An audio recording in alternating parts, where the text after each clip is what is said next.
नमस्कार, 89.6 एफएम सीकर के digital page पर आपका बहुत बहुत स्वागत है।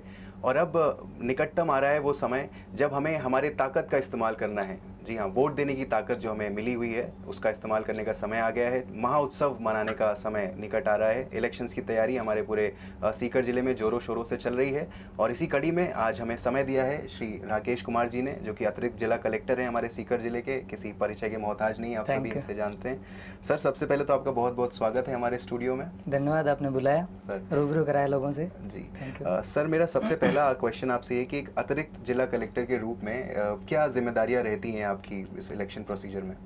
देखिए, विधानसभा आम चुनाव के रेफरेंस में एक स्ट्रक्चर बना हुआ है।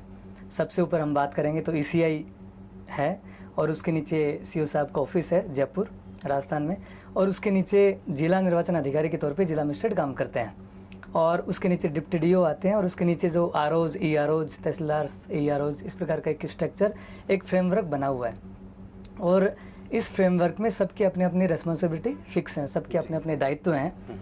और डिप्टी डीओ के रूप में अगर मैं बात करूं तो लीडरशिप के रूप में हमारे जिला निर्वाचन अधिकारी महोदय जो डीओ साहब हैं वो काम करते हैं। उनकी लीडरशिप में पूरी मशीनरी पूरे ज़िले में काम करती है। निर्देश फॉलो करते हैं हम ईसीआई की ओर, जो सीओ साहब का जो ऑफिस है वहाँ से जो डायरेक्शन मिलते हैं। उसमें जो मेरा जो रोल है वो रोल है कि जो आरओज, रिटर्निंग अधिकारी के रूप में जो एसडीएम्स काम करते हैं उनमें, और जो आगे से निर्देश आते हैं उनके बीच में प्रॉपर कोऑर्डिनेशन कराना। दूसरा, विधानसभा जब आम चुनाव होते हैं तो ये आपको पता है कि पूरी मशीनरी चुनाव को कि फेयर हो, एक्सेसिबल इलेक्शन हो और फ्री इलेक्शन हो, तो उसको बेटर रूप में कराने के लिए सबको अपनी अपनी जिम्मेदारियां दी जाती हैं। जैसे कि आपने देखा होगा, जितने भी ऑफिसर्स हैं, किसी को किसी प्रकोष्ठ में लगा दिया, किसी को किसी प्रकोष्ठ में लगा दिया, सब अच्छे से काम करते हैं। तो उनमें बेटर कोऑर्डिनेशन बने, सब में कोई दिक्कत नहीं आए, कोई गैप नहीं रहे। और जो इलेक्शन की एक खास बात है कि जो काम जिस टाइम होना है उस राइट टाइम से पहले होना बहुत ज़रूरी है।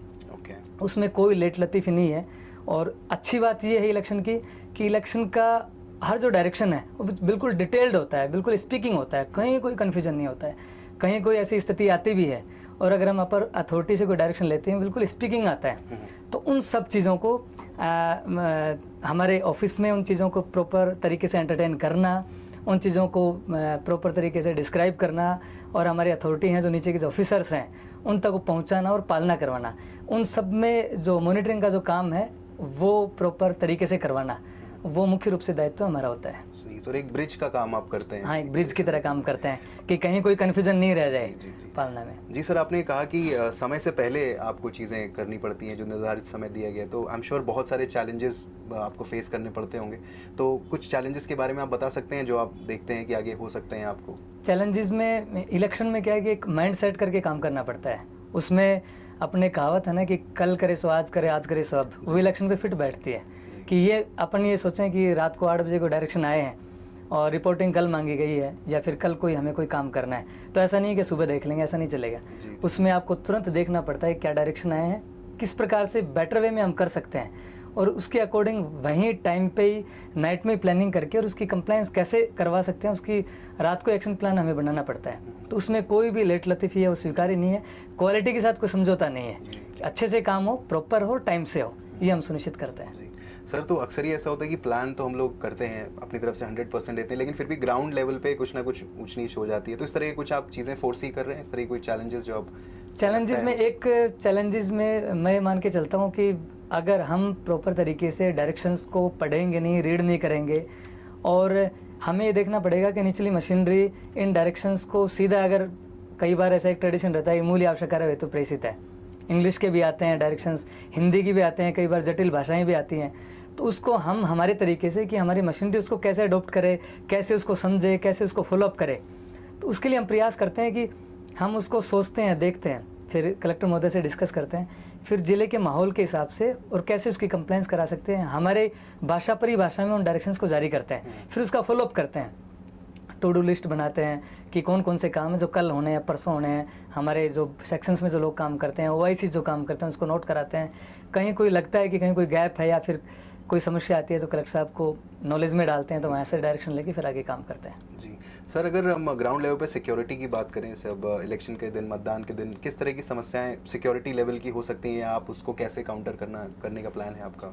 वैसे सिक्योरिटी लेवल की कोई समस्या वैसे रहती नहीं है, और सिक्योरिटी संबंधी जो भी दिक्कतें हैं तो उसके लिए बिल्कुल स्पीकिंग प्रावधान है कि किस किस लेवल पे पोलिंग पार्टी है उनकी सिक्योरिटी कैसे करनी है, ईवीएम्स की जो जाना आना है तो उसकी सिक्योरिटी कैसे करनी है, ईवीएम का जो स्ट्रॉन्ग रूम है उसकी सिक्योरिटी कैसे करनी है, और पुलिस का ज़ाब्ता कैसे डिप्लॉय होना है, सब डिटेल डायरेक्शन है। और जो डायरेक्शन होते हैं उसके अकॉर्डिंग हम पालना करवा लेते हैं जी, कोई दिक्कत नहीं आती उसमें। और सर बहुत सारे मतभेद और बहुत सारे डिस्प्यूट्स होती हैं लोगों की, कभी कभी बहुत सारे कंप्लेंट्स भी होते हैं। Disputes as in political party की आपस में डिस्प्यूट्स हो गई, या किसी वोटर को या किसी आम जन को अगर कोई कंप्लेन हो गई तो उसको कैसे आप हैंडल करें और वो आप तक कैसे अपनी कंप्लेंट्स को पहुंचा सकते हैं, डिस्प्यूट्स को पहुंचा सकते हैं? इसका हम अलग अलग बाइफर्केशन करेंगे। एक तो जैसे कैंडिडेट्स और पॉलिटिकल पार्टी, सेकंड हो गए आम पब्लिक, आम नागरिक हो गए, आम मतदाता हो गए। पॉलिटिकल पार्टी और कैंडिडेट्स का जहाँ तक मैटर है, एक हमारी एक स्टैंडिंग कमेटी बनी हुई है, निर्वाचन जिला जो सीकर है प्रत्येक जिले में बनी हुई होती है, उसको चेयर करते हैं डीओ, जिला निर्वाचन अधिकारी। उसमें सभी जो मान्यता प्राप्त पॉलिटिकल पार्टी हैं उनके लोग उसमें मेंबर होते हैं। कुछ हम स्पेशल इन्वाइटीज़ भी रखते हैं ऑफिसर्स को जो अलग अलग चीज़ डील करते हैं, एमसीसी डील करते हैं, एक्सपेंडिचर डील करते हैं, एसपी साहब और कुछ ऑफिसर्स उसके मेंबर होते हैं। डिप्टी डीओ के रूप में मैं उसमें कोऑर्डिनेटर के रूप में काम करता हूँ। तो हम जब भी मीटिंग बुलाते हैं, जैसे हमने पिछले महीने 2 बार हम मीटिंग बुला चुके हैं, इस महीने और पिछले महीने, तो उस मीटिंग में हम इस प्रकार की चीज़ों को उनको बताते हैं, समझाते हैं, एक्सप्लेन करते हैं कि जो ईसीआई की जो डायरेक्शंस हैं, आरपी एक्ट में जो डायरेक्शंस हैं और जो आईपीसी के जो प्रावधान है वो क्या क्या है। जैसे हेट स्पीच है उससे हम दूर रहें, पॉलिटिकल पार्टी को हम सजेस्ट करते हैं, बताते भी हैं कि इसके लीगल प्रोविज़न क्या है, हेट स्पीच से आप दूर रहें। आप पर्सनल अगर किसी पे कमेंट्स करते हैं और फैक्चुअल उसका कोई बैकग्राउंड नहीं है तो वो नहीं करें। और इस प्रकार का कोई जुलूस है, रैली है, उसमें जो हमारे जो डायरेक्शंस हैं जिला मजिस्ट्रेट की हैसियत से कलेक्टर महोदय ने जो जारी किए हैं उसमें है कि आप कोई ऐसा कोई काम नहीं करें जिससे कि किसी भावना को ठेस पहुँचे, हथियार लेके चलना और कोई चीज़ों को मिसमैनेज करना, और नॉइज़ कंट्रोल के प्रावधानों की पालना करना, न्यायपालिका द्वारा समय समय पर जो डायरेक्शन जारी किए हैं उनकी पालना करना। बिल्कुल उनको बुलेट टू बुलेट पॉइंट पे और पीपीटी के माध्यम से हमने उनको एक एक चीज़ बताई है, समझाई है, और जो डॉक्यूमेंट्स हैं उपलब्ध करवाए हैं उनको कि ये डॉक्यूमेंट्स हैं और ये चीज़ें प्रावधान है, हार्ड कॉपी में भी दी है, सॉफ्ट कॉपी में भी दी है। तो उनको सारी चीज़ें कंसेप्ट क्लियर किया है कि उसके बावजूद भी इस प्रकार की चीज़ आती है तो हम बाध्य होंगे कि जो लीगल प्रोविजंस है उनके अनुसार कार्रवाई करने के लिए। सेकंड आपका आ गया आम मतदाता। आम मतदाता चाहता है कि एक फ्री एंड फेयर इलेक्शन के लिए वैसा माहौल मिले, और जो कॉन्स्टिट्यूशन में जो प्रावधान है, इसी एक जो गाइडलाइंस है उसके अकॉर्डिंग सारी चीज़ें हों। तो उसके लिए इलेक्शन कमीशन ऑफ इंडिया ने बहुत अच्छे प्रावधान किए हुए हैं कि सी विजिल जो ऐप है उसका हमने काफ़ी प्रचार प्रसार भी किया है, और कलेक्टर साहब ने उसकी प्लानिंग अलग ढंग से भी की है कि प्रत्येक थाने में उसका एक लोगो टाइप बना के हम वो भी करवा रहे हैं। ट्रेनिंग टीम्स को हम उसको डाउनलोड करवा रहे हैं। जहाँ पे भी कोई सामूहिक गैदरिंग होती है उन लोगों को हम अलग अलग उचित माध्यम, जितने भी माध्यम है, हर एक प्लेटफॉर्म को काम में लेके डाउनलोड करवा रहे हैं, बता रहे हैं लोगों को कि हमें शिकायतों से कोई परहेज नहीं है। आपको कहीं पे भी लगता है एमसीसी का उल्लंघन है, कोई आपकी कोई भी समस्या इलेक्शन से रिलेटेड, बिल्कुल आप रखिए, सीविजिल का इस्तेमाल करिए। तो सीविजिल की शिकायतें जो होती हैं उनको हम कंट्रोल रूम हमने यहाँ बना रखा है, डिस्ट्रिक्ट लेवल पे, आरओ लेवल पे जो शिकायत आती है तत्काल हमारी एफएसटी की टीम ग्राउंड लेवल पे डिप्लॉयड है, उन तक वो ऑनलाइन अलर्ट होती है, तत्काल उसका डिस्पोजल एज पर लोग करते हैं। और डिस्पोज करने के बाद में हम खुद भी देखते हैं, कलेक्टर साहब खुद डेली विजिट करते हैं कि किस टाइप की शिकायतें आ रही हैं, ताकि आगे उन शिकायतों के लिए कोई माइक्रो प्लानिंग करनी हो, कोई डिटेल डायरेक्शन जारी करने तो हम कर सकें, एक्स्ट्रा प्लानिंग कर सकें। तो अलग अलग प्लेटफॉर्म पे हम कोशिश करते हैं कि फ्री फेयर इलेक्शन हो, उसकी सुनिश्चितता में कैसे करनी है। जी सर, डिजिटल जो टेक्नोलॉजीज़ हैं जैसे एप्लीकेशंस हो गई, इनका काफ़ी ज़्यादा इस्तेमाल अब दिन पर दिन हो रहा है, इलेक्शन में भी हो रहा है। आपने एक सी विजिल ऐप के बारे में ऑलरेडी बताया, और किस तरह के एप्लीकेशंस हैं जो लोगों के काम आ सकते हैं इस इलेक्शन के दौरान? थोड़ा इसमें देखिए, आप जो सिटीजन सेंटर्ड जो एप्लीकेशंस हैं उनमें एक तो VHA ऐप है जो हमेशा चलती आई है, हमेशा मतलब जो पहले से चलती आ रही है, वोटर हेल्पलाइन ऐप बहुत अच्छी ऐप है। कई बार जो रूटीन में लोग फ्रेंडली नहीं हो पाते ऐप से, बाकी उसको आप देखेंगे तो इतनी ईजी है। उसमें आप नाम जुड़वाना है तो फॉर्म नंबर 6 भरिए, नाम रिमूव कराना है तो ऑब्जेक्शन आप फॉर्म नंबर 7 में ऑनलाइन करिए, 8 नंबर फॉर्म है उसमें, और कोई आप अपनी बात रखना चाहते हैं तो कई फीचर्स हैं उसमें, और बहुत ही इम्पोर्टेंट ऐप है, और आम पब्लिक में वो लोकप्रिय भी है। और जहाँ पे भी हम जाते हैं और लोगों से मिलते हैं, चाहे रूटीन में इलेक्शन से रिलेटेड एक्टिविटी हो नहीं हो, हम हमारी ड्यूटी समझ के लोगों को बताते हैं लोकतंत्र में कि VHA ऐप का आप ज़्यादा से ज़्यादा इस्तेमाल करिए। फिर उससे भी आगे बढ़ के आम पब्लिक में जो VHA ऐप का जो सेम काम है वो सक्षम ऐप करती है। तो दिव्यांगों को सेंसिटाइज करने के लिए इलेक्शन कमीशन ने सक्षम ऐप भी लॉन्च की हुई है, और उसमें VHA वाले फीचर्स के अलावा अलग से फीचर्स हैं कि दिव्यांग मतदाता चाहे तो अपने पोलिंग बूथ पे जो व्हील चेयर है उसकी डिमांड कर सकता है। तो हमें शो होगी, हमें पता चलेगा। वैसे भी हम इलेक्शन कमीशन ऑफ इंडिया की गाइडलाइन है उसके अकॉर्डिंग प्रत्येक लोकेशन पे एक व्हील चेयर रख रहे हैं, लेकिन फिर भी वो ऑन रिकॉर्ड अगर डिमांड करते हैं तो उसका विशेष ख्याल रखने का प्रयास करते हैं। तो VHA ऐप हो गया, आपका सक्षम ऐप हो गया, KYC चल रहा है, नो यूर कैंडिडेट, तो उसमें भी आप कैंडिडेट के बारे में जो डिटेल्स हैं वो आप जानकारी ले सकते हैं। उसके अलावा जो पॉलिटिकल पार्टीज़ के लिए, कैंडिडेट्स के लिए सुविधा ऐप है, तो उसमें आप परमिशंस ऑनलाइन ले सकते हैं। उसके अलावा भी जो ऐप्स हैं उसके ज़रिए आप नॉमिनेशन के लिए, जैसे जो रिटर्निंग ऑफिसर हैं उनको नॉमिनेशन भरने के लिए जाने के लिए आपको ये नहीं लगे कि साहब मेरा नंबर आएगा, बाहर में वेट करूँगा। आप उनको ऑनलाइन आवेदन करिए, आपको स्लॉट मिलेगा, फिर उसके प्रिंट आउट लेके आप जाइए। तो इस प्रकार की काफ़ी ऐप्स हैं। सारी ऐप्स को हम हर प्लेटफॉर्म पे रखते हैं, बताते हैं लोगों को। पॉलिटिकल पार्टी की बैठक होती है उसमें बताते हैं। आरओज़ को कहते हैं कि जब भी कैंडिडेट आपके फाइनल हों तो सारी ऐप्स के बारे में आप उनको बताएंगे। हमारे जो ट्रेनिंग्स जो चल रही हैं PROज़ की, पोलिंग पार्टीज़ की, उनमें उन चीज़ों को शेयर करते हैं। हम ऐसा कोई मौका नहीं छोड़ते कि डिजिटल लिटरेसी इस मामले में कहीं ना कहीं कम रहे, क्योंकि दुनिया उसी तरफ जा रही है। तो इन चीज़ों को हम काम में लेने का पूरा प्रयास करते हैं। जी जी सर, ऐप्स की हमने बात करी है, तो एक टोल फ्री नंबर भी है 1950, इसका किस तरह से उपयोग किया जाए? हाँ, ये 1950 है, ये बिल्कुल मैं मान के चलता हूँ कि बिल्कुल हिट नंबर है। और पॉलिटिकल पार्टीज़ की बैठक में हम जब भी कहते हैं कि भैया हमारे कंट्रोल रूम के आप नंबर नोट करिए, तो उनकी तरफ से आता है साहब 1950 है ना। तो वो एक फीडबैक आता है, तो सुकून सा मिलता है कि हाँ हम हमारा काम कर रहे हैं। अभी हालांकि 1950 के अलावा चुनाव आ रहे हैं, तो 2-3 हेल्पलाइन हमने और लगाई हैं। तो उसमें हमने 1950 जो इतना बढ़िया है, उसमें ज़रूरी नहीं कि आप शिकायत, आप कोई भी चीज़ नोट कराइए। आपको कोई सजेशन है कि साहब EPIC के बारे में मेरा सजेशन है, तो सजेशन रखते हैं। अच्छा। क्वेरी है, क्वेरी पूछते हैं। जैसे किसी को पूछना है 6 नंबर फॉर्म कैसे भरना है, आप फ़ोन करिए, हमारा जो बंदा बैठा है वेल ट्रेंड है, वो आपको बताएगा कि 6 नंबर फॉर्म कैसे भरना है, डॉक्यूमेंट्स कौन कौन से लगेंगे, 7 नंबर कैसे भरना है। कोई विधानसभा चुनाव से संबंधित कोई जिज्ञासा है, उसको आप शांत करिए। तो उसका रजिस्टर हम मेंटेन करते हैं, रजिस्टर में सारी चीज़ें लिखते हैं, उसको अपलोड करते हैं, और NGRS पे वो चीज़ें रिफ्लेक्ट होती हैं।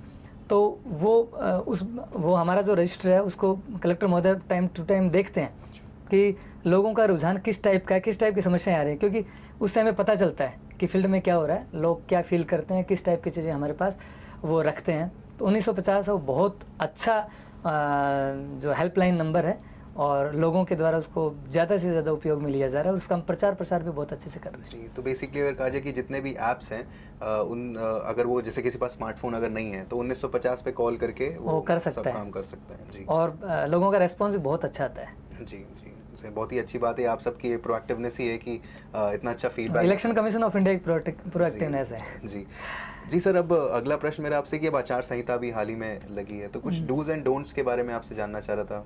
कैसे डूज एंड डोंट्स सब के लिए अलग अलग बने हुए हैं। जैसे पॉलिटिकल पार्टीज़ के लिए डूज के हैं, डोंट्स के हैं, तो वो मैंने अभी आपको बताया एक सारांश रूप में कि आप इन चीज़ों से दूर रहें, और जो करना है उसके लिए अलग से उनको बता दिए कि परमिशन का मॉड्यूल बना हुआ है, आप इन चीज़ों की आप परमिशन लें, परमिशन लेके आगे बढ़ें। जुलूस वगैरह निकालें तो उसकी परमिशन आप लें, और किस टाइप से आपको अपने जो मशीनरी है, नीचे जो उनके लोग हैं पोलिंग एजेंट के रूप में काम में लेंगे, इलेक्शन एजेंट के रूप में रहेंगे, कैंडिडेट रहेंगे, उनको किस टाइप से आपको तैयार करना है, किस टाइप से गाइडलाइन उनको ब्रीफ करनी है, वो सारी चीज़ें हैं।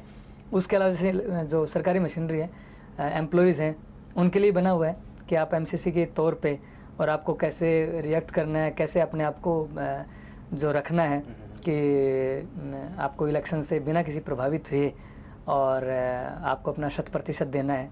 तो उनको भी हम अलग से उन चीज़ों के बारे में बताते हैं कि MCC के प्रावधान लगते ही आपका व्यवहार और आचरण किस प्रकार से होना चाहिए। और हर चीज़ के हैं, जैसे EVMs तैयार करते हैं उसके डूज एंड डोंट्स हैं, किस प्रकार से करना है, MCC के अलग से डूज एंड डोंट्स हैं। तो हर चीज़ के ये खास बात है इलेक्शन कमीशन ऑफ इंडिया की, मैंने जो बताया आपको, और स्पेशली फिर जो CO साहब जो हैं जयपुर, तो वो भी सेपरेटली भी उन चीज़ों को तैयार करवाते हैं। जिला निर्वाचन अधिकारी महोदय भी उसका अलग से और असेसमेंट करते हैं कि किस प्रकार लोगों को पता चले। तो हमने PRO के डूज एंड डोंट्स अलग से तैयार करें, मतलब हर जो इलेक्शन मशीनरी में जो लोग हैं उनके सबके तैयार किए हुए हैं, और उनको बताते हुए ट्रेनिंग के दौरान, उससे उनको फ़ायदा मिलता है। शॉर्ट हैंड सब उनके हाथ में रहते हैं, तो बहुत बेनिफिट मिलता है। जी, आम जन के लिए भी कोई रूल्स, सेट ऑफ रूल्स है क्या? आम जन के लिए वैसे रूल्स जो सबके लिए लागू होते हैं उनके इनके लिए भी लागू होते हैं कि आम जन के लिए कि आप जो है एमसीसी का वोलेशन नहीं करें। सेक्शन 144 है उसका वोलेशन नहीं करें। और जैसे रात को 10 से 6 माननीय सुप्रीम कोर्ट की गाइडलाइन है, उसके अकॉर्डिंग आप नॉइज़ कंट्रोल का जो एक्ट है उसके अकॉर्डिंग आप उसकी पालना करें। और हर प्रकार की जो परमिशन लेनी होती हैं, कोई भी आप आयोजन वगैरह करें, जो परमिशन लेनी होती हैं वो आप परमिशन लें। और इस प्रकार की चीज़ें हैं जो हम बताते रहते हैं उनको, आमजन को। सर पूरी टीम आपकी बहुत मेहनत कर रही है, मैं देख रहा हूँ रात भर आप लोग लगे रहते हैं। हमारे कलेक्टर साहब निर्देशन में मेहनत कर रही है। जी सर काफ़ी एक्टिव हैं। जी सर, तो मैं आपसे ये जानना चाह रहा था कि एक आम जन, एक नॉर्मल सिटीजन कैसे एक इस प्रक्रिया को, एक स्मूथ प्रक्रिया बनाने में, इस इलेक्शन प्रक्रिया को मदद कर सकता है आपकी? वैसे जो एक तो गवर्नमेंट के जो एम्प्लॉयज़ हैं उनका तो अलग अलग ड्यूटीज़ जो है अलॉटेड रहती हैं, लेकिन उसके अलावा जो आम आदमी जो रहते हैं जिनसे हमें अपेक्षा रहती है, तो उसमें ये रहता है कि दो चीज़ें होती हैं अलग अलग। कि एक तो वोटर लिस्ट का जो रहता है, क्योंकि इलेक्शन के जो की पॉइंट्स हैं वो दो ही हैं। वैसे सारी चीज़ें हैं, हर चीज़ें प्राथमिकता में रहती हैं, दो ही। एक तो वोटर लिस्ट आपकी बढ़िया होनी चाहिए, हेल्दी होनी चाहिए। दूसरा आपका ईवीएम है, वो सेटअप अच्छे से एज पर प्रोटोकॉल तैयार होना चाहिए। तो आम आदमी से हमारी अपेक्षा रहती है कि हम बार बार ड्राफ्ट करते हैं, इलेक्शन कमीशन ऑफ इंडिया जो डिसाइड करते हैं डेट्स, उसके अनुसार हम ड्राफ्ट पब्लिकेशन भी करते हैं। बार बार BLOs के थ्रू, दूसरे माध्यम के थ्रू हम बताते हैं कि हमने वोटर लिस्ट को ड्राफ्ट कर दिया है, इसमें आपका नाम पता गलत है, कोई जुड़ा हुआ नहीं है, आप नाम बताएं, कोई डेड हो गया है, डुप्लीकेट है तो उसका ऑब्जेक्शन करें। तो जितना अपना शरीर जितना हेल्दी होगा उतना अच्छा काम करेंगे। वैसे वोटर लिस्ट जितनी हेल्दी होगी उतना ही बढ़िया इलेक्शन होगा। तो उनसे हमारी अपेक्षा रहती है बार बार हम लोगों के बीच में जाके स्वीप जो एक्टिविटी है उसके थ्रू, CO साहब हमारे OIC हैं उसमें, और उसके थ्रू विभिन्न प्रकार की एक्टिविटीज़ हम कराते हैं। कोई प्लेटफॉर्म हम नहीं छोड़ते हैं। आपकी दौड़ प्रतियोगिता करानी हो, कॉलेज में जाना हो, स्वीप आइकन अपॉइंट कराने हो, महिलाओं के मामले में आइकन अपॉइंट कराने हो, जैसे आपके RJ हैं, हाँ, तो उनको भी किया हुआ है। तो हर माध्यम को हम उपयोग में लेते हैं, कोशिश करते हैं कि वोटर लिस्ट हमारी हेल्दी हो, 1। और दूसरा, पोल डे वाले दिन उनसे अपेक्षा रहती है कि आप लोगों ने वोटर लिस्ट में अपना नाम जुड़वा लिया और स्वीप एक्टिविटी हमने करवा दी। और डेमोक्रेटिक सिस्टम में हर व्यक्ति से अपेक्षा की जाती है कि अपने कॉन्स्टिट्यूशनल राइट का इस्तेमाल करें। तो पोल डे वाले दिन पूरी एक्टिवनेस बरतें, मतदान केंद्र तक आएँ और अपना वोट कास्ट करें। ये प्राथमिकता से दो अपेक्षाएं हमारी उनसे रहती हैं। जी, तो बेसिकली अवेयर रहकर सबसे ज़्यादा मदद की जा सकती है प्रशासन। अवेयर रहें, अपने राइट्स के प्रति अवेयर रहें, उसमें हमारा काम हो जाएगा। जी जी। सर, ये जो आपने अभी वोटर रजिस्ट्रेशंस की बात करी, एक छोटा सा आंकड़ा अगर आपके पास हो, आप बता सकें कितने रजिस्ट्रेशंस हुए हैं इस बार? और इसी से जुड़ा हुआ एक और सवाल है मेरा कि वोटर टर्नआउट एक बड़ा चैलेंज होता है ना, अर्बन एपैथी करके एक चीज़ है, शहरों में लोग वोट डालने नहीं जाते हैं, तो आपके हिसाब से क्या कारण है इसका और कैसे इसको काउंटर कर रहे हैं इस बार आप?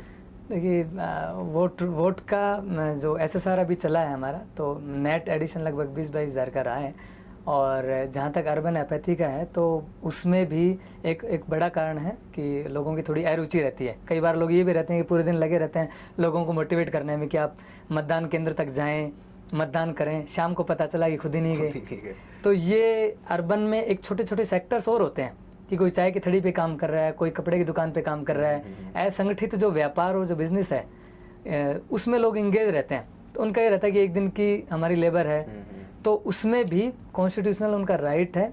और जो इलेक्शन कमीशन की तरफ से भी गाइडलाइन है और एक्ट बना हुआ, उसमें प्रावधान है RP एक्ट की धारा 135 भी, कि किसी भी प्रकार के प्राइवेट सेक्टर में भी व्यक्ति काम करता है तो सवैतनिक अवकाश उसको मिलेगा। उसका वो अधिकार है कि एक दिन के लिए जाएगा, वेतन भी उतना ही लेगा और जाके वोट कास्ट करके आएगा। तो हमारा प्रयास रहेगा कि जो इंडस्ट्री सर्विस के जो अधिकारीगण हैं, लेबर सर्विस के अधिकारीगण हैं और हमारे जो इलेक्शन मशीनरी से जो लोग जुड़े हुए हैं, और एक माहौल बना के कि सभी लोग जो रोजगार में इंगेज्ड हैं उनको ये नहीं लगना चाहिए कि एक दिन का हमारा कोई लॉस होगा, नुकसान होगा, आर्थिक नुकसान होगा। तो वैसा एक माहौल क्रिएट करके और हम पूरा प्रयास करेंगे कि अर्बन एपैथी वाला जो टर्म है वो हमारे सीकर में लागू नहीं हो। सर, 22,000 नए वोटर्स आपने कहा? हाँ, 20-22 हज़ार के आसपास जुड़े हैं। इनमें से यूथ कितना जो पहली बार वोट देगा उसमें? लगभग हाफ के आसपास यूथ है।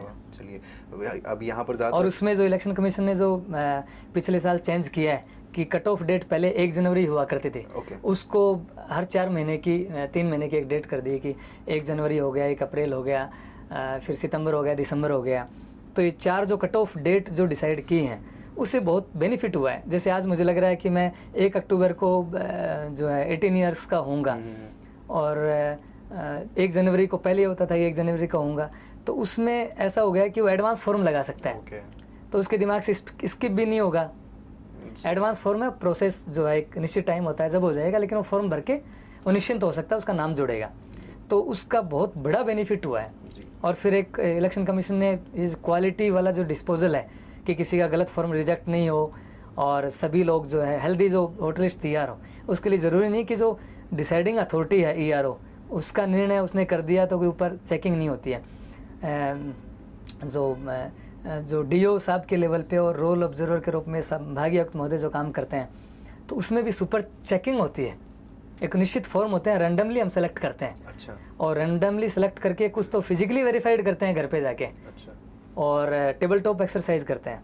तो उसमें सुपर चेकिंग में चीज़ें आ जाती हैं कि ERO का जो डिस्पोजल है, BLO ने जो कमेंट्स किए हैं, रिपोर्ट्स करी हैं, डॉक्यूमेंट्स जो लगाए हैं, तो उसके आधार पे जो डिस्पोजल हुआ सही हुआ है कि नहीं हुआ है। उसका एक बेनिफिट है कि अगर कहीं कोई त्रुटि रही है या कम क्वालिटी से डिस्पोजल हुआ है तो EROs को हम बताते हैं कि आपने इस प्रकार की त्रुटि करी है, इसको तत्काल आप सुधारें एज पर लो, और उसका भी बेनिफिट हुआ है। तो वोटर लिस्ट जो है उसका पूरा प्रयास है कि इलेक्शन में जो वोटर लिस्ट काम में ली जाएगी वो बिल्कुल एक्यूरेट वोटर लिस्ट हमारी हो। जी सर, इस बार हमारा टारगेट है 80% वोटर टर्नआउट का सीकर ज़िले में। तो मैं आपको ऑल द बेस्ट बोलना चाहूँगा और सभी जितने भी हमें देख रहे हैं उनसे भी ये निवेदन करना चाहूँगा कि आप लोग घर से बाहर निकलिए, मतदान करिए। आपको जो ताकत मिली है, एक रिस्पॉन्सिबिलिटी मिली है कि आप देश के भविष्य को निर्धारित कर सकते हैं, इसका आप भरपूर फ़ायदा उठाइए। सर, एक लास्ट आपसे मैं चाह रहा था कि कोई मैसेज आप दे दें जो पहली बार वोट करने जा रहे हैं, फर्स्ट टाइम वोटर्स को। फर्स्ट टाइम वोटर्स 2 प्रकार के हैं। 1 वैसे youth first time voters maximum होता है, तो उनको तो मैं कहना चाहूँगा कि अपना जो कॉन्स्टिट्यूशनल जो राइट है, जो संवैधानिक अधिकार है, उसको उपयोग में लें। मतलब आप अपने आप को वहाँ तक लिमिटेड नहीं रखें कि मैंने वोटर लिस्ट में नाम जुड़वा लिया है, एपिक कार्ड मेरे को मिल गया है और 20 जगह 25 जगह 50 जगह मेरे को काम आएगा कहीं ना कहीं फॉर्म लगाने में, दूसरे काम में, किसी स्कीम का बेनिफिट लेने में। नहीं, एपिक कार्ड जो है वो प्राथमिक रूप से आपको वोट कास्ट करने का डॉक्यूमेंट है और उस पर आपको गर्व होना चाहिए कि मुझे एपिक अलॉट हुआ है। तो आपको मतदान केंद्र तक स्वयं को तो पहुंचना ही पहुंचना है, बाकी उस मोहल्ले में, परिवार में, समाज में बाकी के लोगों को वहां तक लेके जाना है, गर्व महसूस करना है और राइट जगह राइट टाइम पे अपना वोट कास्ट करना है। दूसरा, अब की बार इलेक्शन कमीशन ने काफ़ी जोर रखा है और जो CO साहब उनकी तरफ से भी स्पेशली कैंप रखा है। न्यूली जो वेडिड जो महिलाएं हैं उनके लिए स्पेशल कैंप रखा था और उसमें हमने सैकड़ों महिलाओं के नाम जोड़े हैं। तो उनसे भी हमारी अपील रहेगी कि स्पेशल कैंप रख के आपको वोटर लिस्ट में जोड़ा है तो कम से कम आप आएँ और वोट कास्ट करें, और वोट कास्ट घूंघट मुक्त मतदान वाला वोट कास्ट करें। अच्छा, तो महिलाओं का जो एम्पावरमेंट है वो भी बढ़ेगा। जी सर, बहुत बहुत धन्यवाद एक बार फिर से आपका महत्वपूर्ण समय हमें देने के लिए, हमसे इतनी ज़रूरी जानकारियाँ साझा करने के लिए। कुछ और आप संदेश देना चाहेंगे आम जन को तो आप दे सकते हैं। मैं जिला प्रशासन की तरफ से और हमारे जो कलेक्टर महोदय के नेतृत्व में हमारी जो टीम काम कर रही है और महीनों से ECI के डायरेक्शन से लोग, हमारे जो लोग हैं लगे हुए हैं, आम जन का भी काफ़ी सहयोग है। स्वीप एक्टिविटीज़ भी परफेक्टली हम लोग करवा रहे हैं, काफ़ी हमारा प्रयास है। लेकिन इन प्रयासों की सार्थकता तभी रहेगी जब मैक्सिमम वोट कास्ट करने के लिए लोग वहाँ वोट कास्ट करने के लिए वहाँ पहुँचें, वोट कास्ट करें और फ्री और फेयर इलेक्शन कराने में हमारी पूरी मदद करें। Sir, thank you so much sir, बहुत बहुत धन्यवाद। Thank you sir. सर, कुछ इम्पोर्टेंट